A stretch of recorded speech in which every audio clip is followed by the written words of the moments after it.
बदने फक्त एक प्यादा आहे, खरा वजीर कुणी दुसराच आहे का? असे प्रश्न पडायला भाग पाडणारे काही गंभीर आरोप समोर येत आहेत. पण खरंच बदने प्यादा आहे का?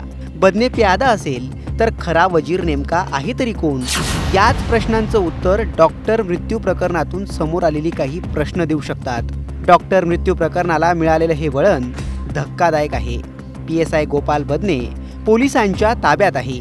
त्याच्याकडून काही प्रश्नांची उत्तरे जर का मिळाली तर त्याचा खरा आका नेमका आहे तरी कोण याचा उलगडा होऊ शकतो. नेमके ते प्रश्न कोणते याचाच सविस्तर आढावा या व्हिडिओतून घेणार आहोत.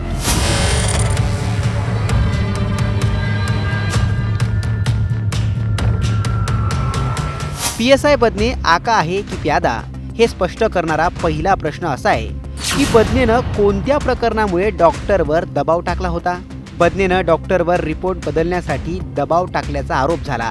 पण बदनेला डॉक्टरकडून नेमके कोणते रिपोर्ट बदलायचे होते याचं गूढ कायम आहे.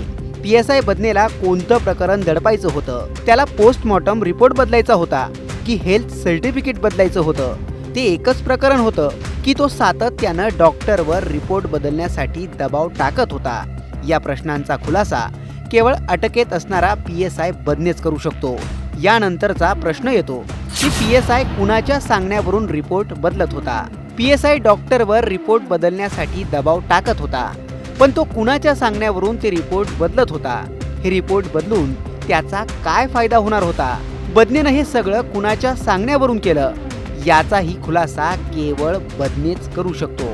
पुढचा प्रश्न येतो की डॉक्टरच्या तक्रारीत उल्लेख असणारा तो खासदार नेमका आहे तरी कोण? डॉक्टर महिलेनं दाखल केलेल्या तक्रारीत खासदार आणि त्यांच्या 2 PAंचा उल्लेख आहे. 2 PAंच्या फोनवरून खासदारानं आपल्यावर दबाव टाकल्याची तक्रार डॉक्टरनं केली होती. त्या खासदाराच्या नावाचा डॉक्टरनं तक्रारीत उल्लेख केला नाहीये. तोच खासदार नेमका आहे तरी कोण? त्यानं ज्या PAंच्या फोनवरून डॉक्टरला फोन केले होते ते PA नेमके आहेत तरी कोण? याच प्रश्नांचं उत्तर अद्याप बंद गुलदस्त्यात आहे. यानंतरचा प्रश्न आहे की फरार झालेल्या बदनेला पोलिसांनी पाठीशी घातलं का? प्रकरण समोर आल्यानंतर PSI बदने फोन स्विच ऑफ करून फरार झाला. तब्बल 2 दिवस तो पोलिसांच्या नाकावर टिच्चून पंढरपूर, सोलापूर आणि बीडमध्ये फिरला. या दरम्यान तो सोलापूर पोलिसांच्या संपर्कात असल्याचीही माहिती आहे. त्याच्या सरेंडर होण्याच्या टायमिंगवरही अनेक प्रश्नचिन्ह उपस्थित केले जात आहेत. यावरूनच फरार बदनेच्या संपर्कात फलटण पोलीस होते का? ते बदनेला पाठीशी घालत होते का? आणि जर घालत असतील तर त्यांनी कुणाच्या सांगण्यावरून असं केलं? याही प्रश्नांची उत्तरे बंद गुलदस्त्यात आहे. पुढचा प्रश्न असा आहे की बदनेचा आणि डॉक्टरचा नेमका संबंध काय होता? बदनेचा आणि डॉक्टरचा नेमका संबंध होता तरी काय? याही प्रश्नाचं उत्तर अद्याप मिळालं नाहीये. डॉक्टर आणि PSI बीडच्या एकाच तालुक्यातले होते. त्यांची आधीपासूनच ओळख असू शकते असा प्राथमिक अंदाज पोलिसांनीही वर्तवला होता. PSIने याच ओळखीचा गैरफायदा घेतला का? डॉक्टर सोबत त्याची आधीपासूनच ओळख होती का? याबाबत त्यानं अद्याप तोंड उघडलं नाहीये. यानंतरचा प्रश्न असा आहे की बदने आणि प्रशांत बनकरचा काय संबंध आहे?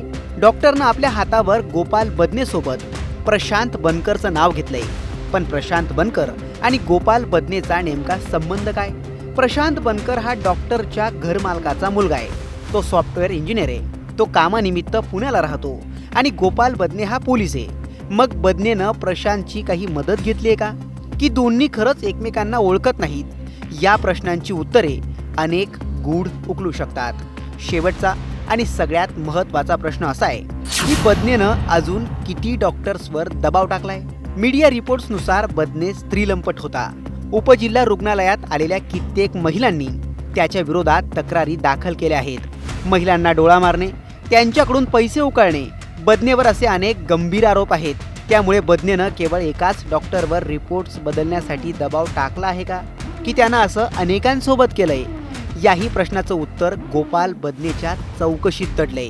याच प्रश्नांची उत्तरे गोपाल बदने खरोखरच प्यादा आहे का?